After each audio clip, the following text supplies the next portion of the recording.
मनसे अध्यक्ष राज ठाकरेंनी अपमान केलेले अभिनेते रमेश परदेशी यांनी भाजपमध्ये प्रवेश केलेला आहे। संघाच्या गणवेशामध्ये सोशल मीडियावर फोटो टाकला आणि त्यामुळे परदेशींवर राज ठाकरेंनी टीका केली होती। पुण्यामध्ये मनसेच्या बैठकीमध्ये कुठेतरी एकाच ठिकाणी राहण्याचा परदेशींना राज ठाकरे यांनी सल्ला दिलेला होता। रमेश परदेशींना राज ठाकरेंनी मनसेच्या बैठकीमधून बाहेर काढलेलं होतं। अभिनेते रमेश परदेशी यांची मुळशी पॅटर्न या चित्रपटामध्ये पिट्याभाईची भूमिका होती। मुळशी पॅटर्न फेम पिट्याभाई रमेश परदेशी अभिनेते जे महाराष्ट्र नवनिर्माण चित्रपट सेनेचे पदाधिकारी म्हणून ज्यांची ओळख होती, त्याने काल भाजपामध्ये प्रवेश केला आणि काही दिवसापूर्वीच राज ठाकरे यांची जी बैठक झाली त्या बैठकीत रमेश परदेशी यांना संघाच्या गणवेशातल्या एक फोटोवरून राज ठाकरे यांनी सुनावलं, अशा सगळ्या चर्चा सुरू झाल्या। त्यानंतर अवघ्या काही दिवसात हा प्रवेश झाल्यामुळे चर्चा सुरू झालेल्या आहेत। आपल्यासोबत स्वतः प्रवीण परदेशी आहेत, रमेश परदेशी आहेत आणि तुम्ही हे सगळं काल प्रवेश केला, तुम्ही काल बोललात ही, मात्र तुमचं राज ठाकरेंचं इतक्या दिवसांचं सगळं बॉन्डिंग होतं, पहिल्यापासून पक्षात होतात, असं काय जिवारी लागलं तुमच्या की आपण भाजपातच जावं असं वाटलं? नाही, जिवारी लागलं वगैरे लय मोठे शब्द आहेत, साधं गणित आहे। त्या दिवशी जे घडलं तुमच्या समोर आहे। मी संघ स्वयंसेवक आहे, जसा महाराष्ट्र सैनिक आहे तसा संघ स्वयंसेवक पण आहे। लक्षात ठेवा, महाराष्ट्र सैनिक म्हणून माझी निष्ठा ही महाराष्ट्र नवनिर्माण सेनेवरती तेव्हाही होती, आजही आहे। पण एक स्वयंसेवक म्हणून, स्वयंसेवक हा सेवक असतो, तर सेवक काय करतो तर त्याचं देशाप्रती काहीतरी देणं घेणं असतं।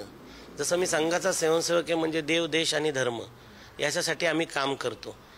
आता इथे कलाकारांसाठी मी एक स्वतः कलाकार आहे म्हणून काम करत होतो, जिवारी लागलं वगैरे नाही। त्या दिवशी पण एक प्रेस घेतली आणि म्हटलेत की राजसाहेबांना तो अधिकार आहे, ते कुटुंब प्रमुख आहेत, ते मला रागावू शकतात। मात्र ह्या सगळ्या चर्चा बाहेर आल्या त्याबद्दल तुमची नाराजी होती। नेमकं तुमच्याबद्दल असं पक्षात काय, तुम्हाला कुठली राजकीय महत्वाकांक्षा नाही, तुम्ही म्हणजे मुख्य पदाधिकारी नाहीत पक्षाचे, शहराचे, जिल्ह्याचे, कुठल्याही नगरसेवक या पदाधिकारी रेसमध्ये नव्हते, मात्र हे नेमकं कोण केलं मग की बाबा तुम्हाला असं करावं? असं हा प्रश्न मला पण पडलाय। तुम्ही शोधलं नाही? कसं सापडणार?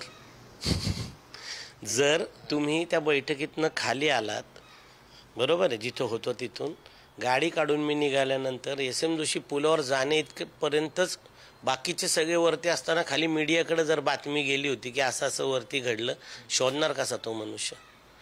एक लक्षात घ्यावा, तो जो कोणी असेल किंवा ज्यांनी कोणी हे केलं असेल ना, तो माझ्यापेक्षा, म्हणजे मी तर एक लक्षात ठेवा एक निष्ठावान सैनिक होतो, पण तो माननीय राजसाहेबांचा आणि महाराष्ट्र नवनिर्माण सेनेचा शत्रू आहे ज्यांनी कोणी केलं।